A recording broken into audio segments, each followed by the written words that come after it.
नमस्कार, मैं सत्या सेन आपका हार्दिक स्वागत करता हूं। आज हम समुद्र किनारे आए थे तो समुद्र की अद्भुत कहानी याद आ गई। एक ऐसी कहानी जो बच्चों की, जवानों की, बुजुर्ग की, हर इंसान की ज़िंदगी बदल सकता है, सोचने का तरीका बदल सकता है। एक बार एक समुद्र किनारे एक बच्चा बहुत ज़ोर ज़ोर से रो रहा था, चिल्ला रहा था। तो कुछ लोगों ने उससे पूछा कि क्यों रो रहा था। मालूम चला कि उसकी जो चप्पल थी वो समुद्र के अंदर चली गई, जिसकी वजह से वो बोल रहा था कि समुद्र चोर है, बिना पूछे मेरी चप्पल ले गया।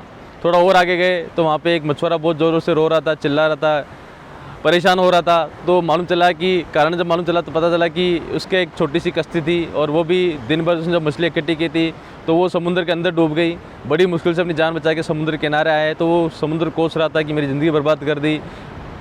थोड़ा और आगे गए तो एक माँ बहुत ज़ोर से चिल्ला रही थी, विलाप कर रही थी। जब कारणों का मालूम चला तो पता चला कि समुद्र के किनारे कुछ बच्चे खेल रहे थे, उसमें एक बच्ची उसकी भी थी और वो समुद्र के अंदर एक ज़ोर से लहर आई और उसके अंदर वो डूब के मर गई। तो वो समुद्र कोस थी, मेरी बच्ची थी, वो भी मैं समुद्र ने छीन ली।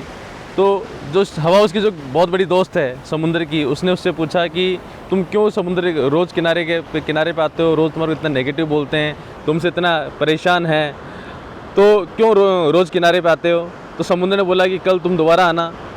हवा को थोड़ा अजीब सा लगा लेकिन वो कल दोबारा आई और जब दोबारा आई तो उसने देखा समुद्र किनारे एक बच्चा बहुत ज़ोर ज़ोर से हंस रहा था, खेल रहा था, इतना मस्त हो रहा था।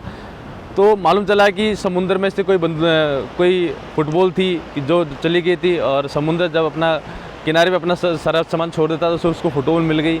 इसकी वजह से वो समुद्र को बहुत थैंक यू बोल रहा था कि हे समुद्र, बहुत बहुत धन्यवाद आपका, इतनी अच्छी फुटबॉल थी, खेल रही थी। थोड़ा और आगे गया तो एक मछुआरा समुद्र का बहुत हाथ जोड़ के दंडवत कर रहा था, उसको थैंक यू बोल रहा था कि आपकी वजह से मुझे इतनी सारी मछलियाँ मिली, मेरा जीवन यापन बहुत अच्छे चलेगा, मेरे बच्चों का परिवार में खुशियाँ आएगी।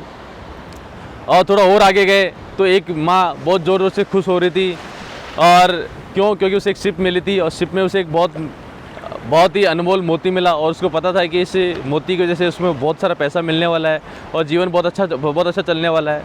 तो दोस्तों, इसी तरह जब उसको हवा ने उसको बोला कि देखो मैं किसकी बात सुनूँ, नेगेटिव सुनूँ या पॉजिटिव सुनूँ। यदि मैं इनकी बातें सुनता हूँ तो मैं अपना काम कर नहीं पाऊँगा। तो दोस्तों, अपने जीवन में ऐसे होता है, जब भी आप कोई बड़ा टारगेट लेते हो या बड़ा कोई अचीवमेंट लेने की प्लानिंग करते हो या कुछ भी करने का प्लान करते हो तो आपको हर तरह के लोग मिलेंगे। कुछ लोग आपको नेगेटिव बोलेंगे, कुछ लोग पॉजिटिव बोलेंगे।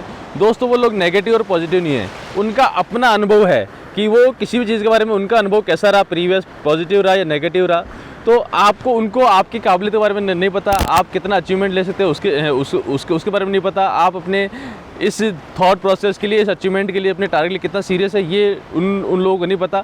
तो वो आपको नेगेटिव बोल सकते हैं, पॉजिटिव बोल सकते हैं, लेकिन आपको किनकी सुननी है। यदि आप उनकी बातें सुनेंगे तो आप शायद बड़ा अचीवमेंट लेने में बहुत दिक्कत आएगी, अपना टारगेट है वो आपसे भूल जाएंगे। क्योंकि लोग, बुरा ना मानना, लोग गिरगिट की तरह होते हैं। यदि आपने अचीवमेंट भी ले लिया तो बोलेंगे ये तो मुझे पहले से पता था, पूत के पैर पालने में दिखते हैं, इसको तो दिखता है, इसमें क्वालिटी थी, ये तो कर सकता था। और यदि आपने अचीवमेंट नहीं भी लिया तो भी लोग आपके लिए बोलने वाले थे कि भैया तू कुछ, मैंने तेरे पहले ही मना किया था कि तू कुछ नहीं कर सकता। तो दोस्तों, आपको यदि बदलना है तो अपनी संगत बदलनी है, ऐसे लोगों से राय लेना बदलना है। यदि कुछ लोग आपके ब्लड रिलेशन में इतने ज़्यादा नेगेटिव है तो उनसे कोई बड़ा डिसीजन लेना या बड़ी राय लेना आपको छोड़ना है। और अपनी जो संगत है वो पॉजिटिव लोगों के साथ हो सके तो यूट्यूब पे कुछ अच्छी वीडियोस देख कर के साथ या कुछ भी अच्छी बुक्स पढ़कर और अपने टारगेट के लिए कुछ भी पॉजिटिव लोगों के साथ रहने का प्लान करना चाहिए, क्योंकि अच्छे बुरे दोनों हर तरह के लोग जीवन में रहते हैं। शुक्रिया, थैंक यू वेरी मच।